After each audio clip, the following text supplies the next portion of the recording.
First, I want to let you all know that the myth of the traditional family, as if there's one form of traditional family, is totally incorrect. As a sociologist, we study cultures, and what counts as a family and who counts as a family member has changed incredibly, drastically, significantly over time and across cultures. There's really no single traditional family.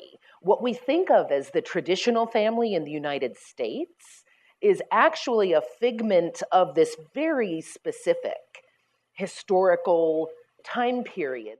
So I'm Dr. Elisabeth Sheff. I am a sociologist by trade. I am also a relationship coach. I'm an expert witness both for families of sex and gender minorities who are facing custody issues and for kinky sex gone wrong, and that gets you landed in jail.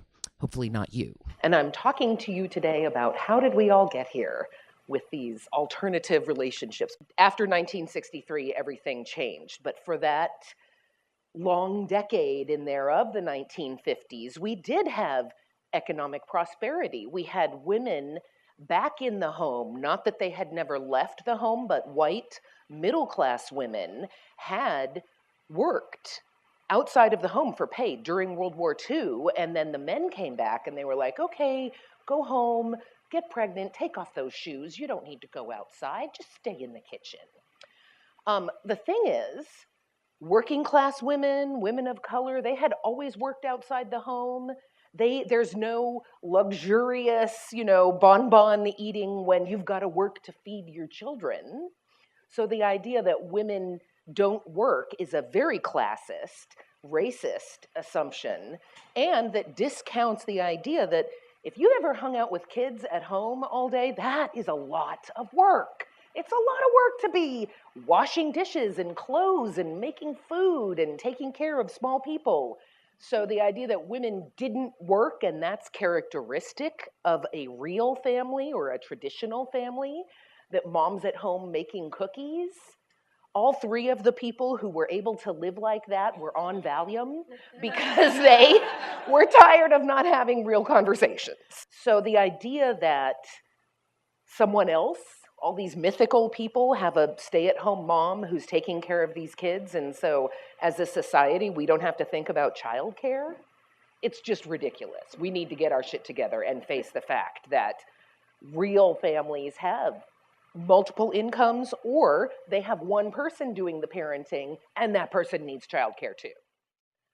The truth is, families have always been changing. Families have always been in flux. That change is the real constant. So people who say, oh no, we're, like the world is falling apart, we've never been like this before, we've lost our values, that's a tired old refrain. People have always said that too. What I prefer is the resilience interpretation that change is a constant and learning to deal with change is key. Dealing successfully in your life, you can assume that if you live your full lifespan, someone will leave you. You will meet new people. You will lose a job. You will move to a new city. Like, that's not bad anymore. Assume that change will happen. Learn how to deal with it. It makes life more exciting. Resilience is also specifically related to families because if, everybody knows that family that something terrible happens to them and they just shatter. Somebody gets cancer and it fucks the whole scene up. Nobody can do anything anymore. In a different family, somebody gets cancer and they pull together stronger. They come out of it in better shape than they were before because they totally had each other's backs. That relies on being able to communicate and being flexible and allowing people to change. And again, these long lifespans we've got, change is important and necessary and unavoidable. So today I'm going to tell you a little bit first, before we start on the 6 steps, about the longitudinal family, polyamorous family study. I started it in 1996, before you were born. And One of the things that's really important for you to know about the data is that it's an optimistic sample, meaning that people who are happier with polyamory and more interested in it and feel like it's going better for them, those are the folks who have volunteered and stuck with it. So it's clear to me that polyamorous families can have very positive impacts on children. Polyfamilies can be incredibly welcoming and loving and supportive environments in which to raise articulate and self-confident and resilient, emotionally resilient children. And I'm sure there are some seriously fucked up polyfamilies too out there, and they didn't participate in my research. So I'm not saying all polyamorous families are perfect. What I am saying is they are not definitionally pathological, which is really important because when you're in court and someone's trying to take your kids away only because you're in a polyamorous family, their assumption is that they are pathological families, that it can't be good for kids. And my research very clearly indicates that that is not the case at all, that they can be healthy places, and that each family should just be assessed on its own merits. People should not assume from the get-go, oh, polyamorous families, so they must be unhealthy. So welcome to the non-monogamy mismatch. So first, I'm going to talk a little bit about why we have this dilemma. This is an increasing dilemma for people all across the world in, I was going to say Western, but not just Western, like the industrialized nations primarily. And why is that? In part because compulsory monogamy is eroding. Compulsory monogamy is the idea that monogamous relationships are the only real relationships, and that if you're having any other kind of relationship, then you must be malfunctioning. And while that definitely, that kind of Disney version of monogamy where you meet, as two virgins meet each other and then live happily ever after, that really happens for very few people now. Not just the happily ever after part, but the whole virginity thing is way overrated. So the alternatives are becoming so much more apparent for so many people that many people now are experiencing with a partner who's like, oh my God, I didn't realize you could do this. You don't have to lie and cheat and sneak. That's fantastic, honey, let's try this. And honey's like, oh shit, I thought we had chosen. I thought we were done. Like, I've had 3 kids now and I'm in my 50s and all of a sudden I'm supposed to date? Really? The thing is, though, that consensual non-monogamy, including polyamory or swinging or relationship anarchy, open relationships, monogamish relationships, it's just not for everyone. It's really not for everyone.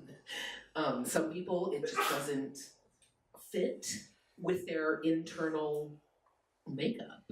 For some people, monogamy is a relational orientation on par with a sexual orientation. So knowing where the source of the mismatch is indicates how to deal with it, whether it's emotional, whether it's safety, whether it's fear of rules or desire for more rules. So chosen kinship, I think, has really come to replace this idea of alternative kinship. So chosen kinship stands in contrast to biolegal kinship, which means being connected by biology. You are consanguine relatives or connected through a bloodline, or legally connected, usually via marriage, sometimes adoption. Biolegal kinship is one form that has really waned, especially for sex and gender minorities who choose people they love, and sometimes their friends are much more reliable long-term presences in their lives than their family of origin. Or families sometimes people's main relationship in their life is a non-sexual relationship, and those actually can outlast sexuality. It's weird to base a family on sexuality. Everybody knows that sexual desire can come and go, and to have the presence or absence of sexuality be the hallmark of whether you're a real family or not? Whoever came up with that? That's bizarre. So the polyamorous parents, much like other parents who are dating, tend to be very careful and selective about who they date, because if this person is going to be around a long time and be around their children's lives, they really need to be certain that this person is okay. So being selective doesn't mean only dating people who want to become a parent to your child. Many families with polyamorous children wait until the children, often sometime in elementary school, come home and they're like, so what's up with us? I notice that we're different from other people. And then the families give honest and age-appropriate information, but they're not trying to tell the child at 4, hey, we're polyamorous, just so you know.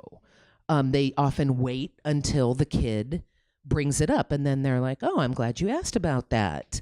Some people only have 2 people in their lives. Some people only have 1. We are lucky. We have all these people we love and these people who love us.